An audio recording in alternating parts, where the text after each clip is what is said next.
warahmatullahi wabarakatuh. Waalaikumsalam warahmatullahi wabarakatuh. Saya Eli Syayani, mahasiswi dari Prodi Farmasi Politeknik Harapan Bersama Tegal. Ya. Alhamdulillah pada siang hari ini mendapatkan kesempatan untuk mewawancarai salah satu apoteker muda berbakat kita dari Kabupaten Brebes.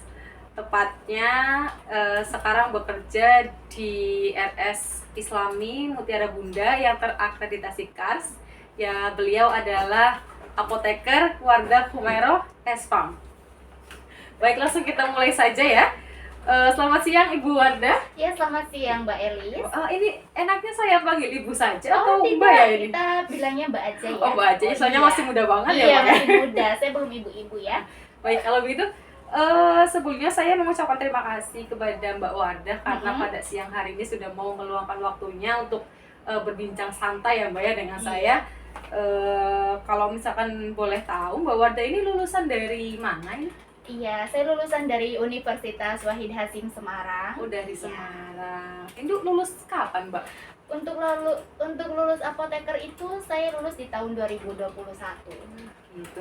Berarti saya kan mendapat info bahwa Mbak Wardah ini sekarang sedang menjabat sebagai apoteker penanggung jawab di Rumah Sakit Mutiara Bunda. Apakah setelah lulus itu langsung bekerja di sini sebagai APJ atau bagaimana itu Mbak? Oh tidak Mbak, saya pertama kali bekerja itu sebagai apoteker itu di Kimia Farma Semarang ya. Apotek Kimia Iya, Farma. tapi job saya itu sebagai apoteker pendamping kebetulan. Berarti apa yang menjadi pertimbangannya Mbak Wardah kenapa memutuskan untuk pindah ke Brebes? Iya, untuk pindah ke Brebes satu, saya kan sudah lama sekali ya merantau di Semarang.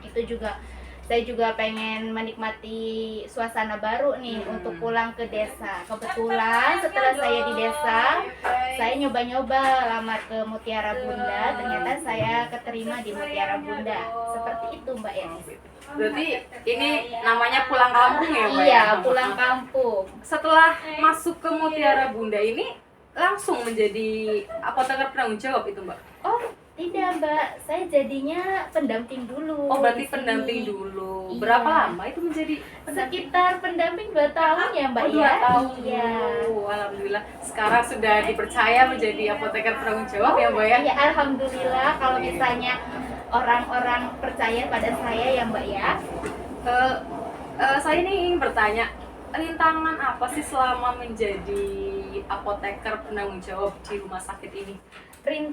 Untuk rintangan mungkin dari kita pengadaan ya Mbak ya. Kayak misalnya pengadaan itu biasanya kan ada beberapa distributor yang obatnya kosong, sedangkan kita misalnya Cito seperti itu ya Mbak ya. Dalam hal mungkin kayak perencanaan, pengadaan seperti itu ya Mbak Elis ya. Lalu untuk mengatasi rintangan tersebut bagaimana itu? Untuk penanganan seperti misalnya barang kosong ya Mbak, kita nyari distributor lain. Misalnya distributor A, misal kekosongan obat, kita cari di distributor B seperti itu. Ya, kita cari pokoknya sedapat mungkin, karena kita nggak mungkin kan sampai stok obat kosong seperti itu loh Mbak. Lalu untuk permasalahan di pelayanan ya, Mbak ya? Itu ada tidak sih permasalahan dengan pasien atau mungkin dengan sesama rekan kerja? Oh jelas, itu mesti ada Mbak Elis kalau dalam dunia kerja ya. Misalnya pelayanan sama pasien. Kalau sama pasien itu kan biasanya pasien itu pengennya cepat, kilat, seperti itu ya Mbak. Tapi kan kita juga dilihat. Obat itu kan kita harus juga lihat dulu ya, di double check seperti itu. Dan biasanya kan kalau pasien itu pengennya dia nomor 1, pengennya ya di mana-mana nomor 1. Tapi kan biasanya dokter itu datangnya juga nggak tepat waktu ya. Biasanya nanti marah-marahnya biasanya di pelayanan. Kita atasi aja, iya. Maksudnya kalau kitanya balik marah ya nanti ya nggak bisa ya. Jadi kita ya harus meredakan amarahnya si pasien dulu. Betul. Seperti Berarti itu. harus tetap mengikuti kode etik dalam kefarmasiannya ya Mbak? Iya betul Mbak Elis. Oke, selanjutnya Mbak Wardah, kalau misalkan di rumah sakit itu kan biasanya tersedia kotak saran atau misalkan terdapat kotak pengaduan dari pasien ya Mbak ya, atau dari pengunjung gitu. Lalu untuk penanganan komplain tersebut biasanya alurnya itu seperti apa, Mbak? Iya, untuk alurnya kita dilihat dulu ya Mbak Elis ya. Misalnya ada sebuah komplain dari pasien. Ketika si pasien itu berhadapan dengan TTK ya semisalnya, dia berurusan sama TTK tersebut sepertinya. Kalau misalnya TTK tersebut bisa mengatasi si komplain dari pasien, oke, mungkin selesai sampai situ ya. Tetapi kalau misalnya tidak ada, biasanya itu apoteker pendamping dulu Mbak, yang pendamping yang ada di ruangan tersebut. Kalau misalnya apoteker pendamping tersebutnya juga belum bisa mengatasi komplain dari si pasien, biasanya kalau pasien itu rewel ya Mbak ya, maaf ya, karena berbagai karakter itu ya, benar. Nanti bisa dilanjut ke apoteker penanggung jawabnya. Kalau misalnya dari apoteker penanggung jawabnya sudah tidak bisa, maksudnya menangani si komplain pasien tersebut, baru kita ke bagian si handling komplain itu, yaitu PIC.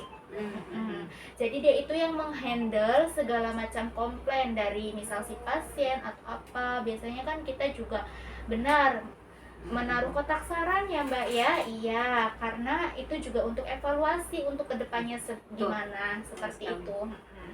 Berarti memang ada bagian khusus itu yang menangani handling komplainnya ya Mbak ya di rumah sakit ini. Benar. Karena kalau kita misalnya kita sendiri yang mengatasi, itu satu ya Mbak ya, memakan waktu juga, karena pasien itu kan juga bukan hanya satu ya, jadi Betul berbagai sekali. banyak sekali pasien. Nah, kalau kita fokus kepada satu pasien, pasien lainnya bagaimana? Jadi kita memang ada khusus bagian komplain seperti itu. Baik-baik. Dan untuk di bagian farmasi itu sendiri, kalau setahu saya itu biasanya terdapat beberapa departemen itu ya Mbak ya. Iya. Apakah itu semua menjadi tanggung jawab dari Mbak Wada atau dibagikan dengan apoteker-apoteker yang lain? Iya, kebetulan ya Mbak, saya jelaskan dulu untuk apoteker di Rumah Sakit Mutiara Bunda itu ada 4 ya. Oh, ada 4 di Ada sini. 4, iya. Di sini kita punya departemennya ada 2 kalau di sini. Ada rawat jalan dan rawat inap. Kalau untuk rawat jalan sendiri ada 2 apoteker, jadi dibagi 2 shift karena biasanya ada dokter yang praktek sampai malam ya. Oh, iya. Kemudian di rawat inap juga ada 2, berarti pagi dan siang, Pagi dan seperti siang. itu. Semua hanya tanggung jawab saya Mbak ya, sebagai apoteker penanggung jawab. Kalau misalnya ada apoteker yang pendamping itu 2 di sana yang dirawat jalan, itu sebagai penanggung jawab shift ya, karena kan mereka itu juga yang mengetahui di rawat jalannya. Kebetulan saya itu di rawat inap Mbak. Ya, iya, biasanya nanti ada rollingan antar apoteker ya, seperti itu. Untuk masalah rollingan itu umumnya dilakukan setiap jarak jangka waktu berapa itu? Oh iya Mbak, setiap jarak 3 bulan ya antar apoteker. Jadi itu antar apoteker di rawat jalan sama di rawat inap kita rolling. Kenapa? Biar kita juga mengatasi satu ya, kegaduhan. Biasanya kalau misalnya terlalu lama, misalnya di rawat jalan dia tuh bosen seperti itu. Iya. Jadi biar Mencari suasana dari baru suasana ya, Mbak ya? baru, kemudian juga dia bisa mengetahui apa sih perbedaan rawat inap dan rawat jalan. Jadi Iya. biar ada apa-apa dia Jadi, juga sudah betul. bisa ya. Iya. Berarti menguasai 2 Iya. tempat ya Mbak ya? Iya, jelas Mbak Eli, seperti itu. Lalu ini untuk kedepannya ya Mbak ya, kira-kira ada tidak sih program atau misalkan rencana ke depan atau misalkan program terbaru yang akan Mbak laksanakan di sini? Untuk program terbarunya untuk rawat inap, saya inginkan itu misalnya di sini kan kita banyak ya, misalnya ada berbagai macam operasi ya Mbak ya, yang sudah berjalan itu kan ada yang namanya metode ERAX seperti Oh, itu iya. ya Mbak ya. Sudah melayani erak sih ya, Mbak Iya, ya? sudah kebetulan. Kalau misalnya Mbak Elis nanti mau erak ya bisa. Oh, tenang Mbak, nanti ya, seperti ada itu saatnya ya. gitu. Ya, ini juga ada program terbaru nih Mbak. Kalau misalnya jadi kita dipisah ya antara namanya operasi dengan kayak misal rawat inap. Nanti kalau misalnya operasi itu kayak seperti BHP ya Mbak ya, seperti itu ya. Jadi kayak misalnya dari pihak operasi, misalnya mau ada operasi si A seperti itu, nanti kita menyiapkan atas nama pasien siapa, dokter siapa, seperti itu kita siapkan dulu di farmasi rawat inap. Kemudian setelahnya dari farmasi inap sendiri yang mengantar ke ruang operasi. Karena apa? Karena yang tahu itu farmasi seperti itu. Itu tujuan dilaksanakan atau diadakannya penyiapan paket PHP sebelum operasi itu apa Mbak itu? Ya, jadi kita dilakukan BHP ini ya Mbak, satu mengefisiensi biaya, mengefisiensi waktu, dan mengefisiensi penumpukan stok di ruangan Mbak. Biasanya kalau kita nggak dibuat sistem seperti itu ya Mbak ya, di ruangan itu banyak, tiba-tiba nanti kita nggak cek, malah obatnya itu sudah expired seperti itu. Jadi nanti ya eman-eman ya Mbak, istilahnya seperti itu. Betul sekali.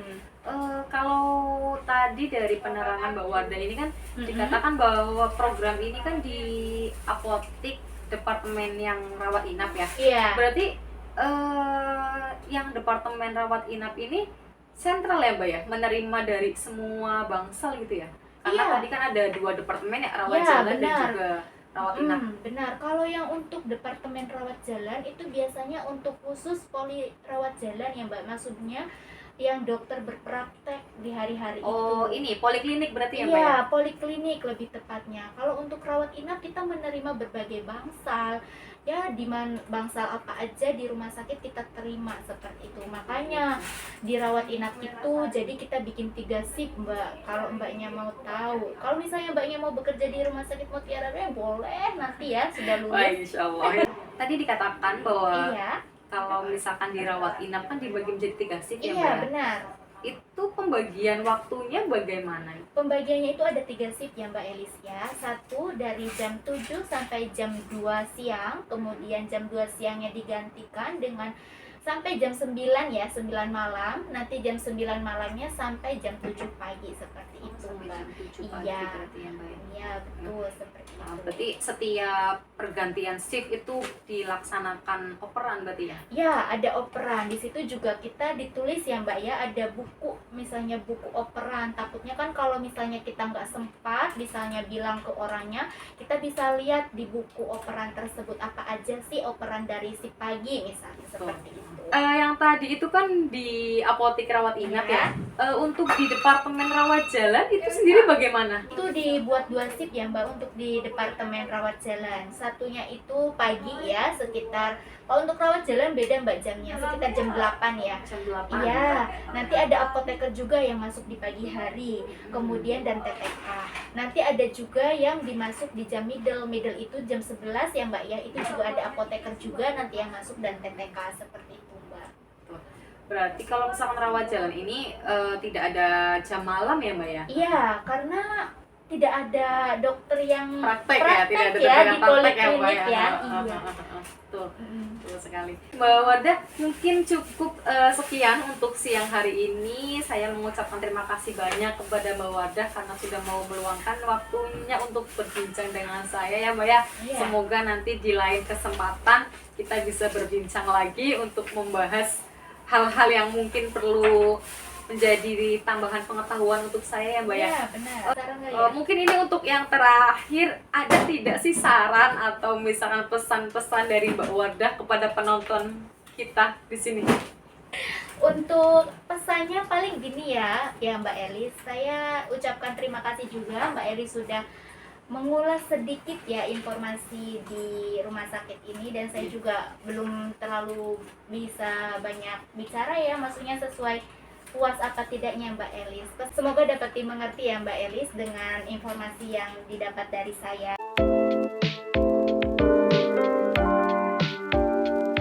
Cintai diri kamu, cintai guru kamu, karena sukses itu ditentukan oleh pilihanmu sendiri. Terima kasih Mbak Wardah ya. Selamat siang. Selamat siang Mbak Elis.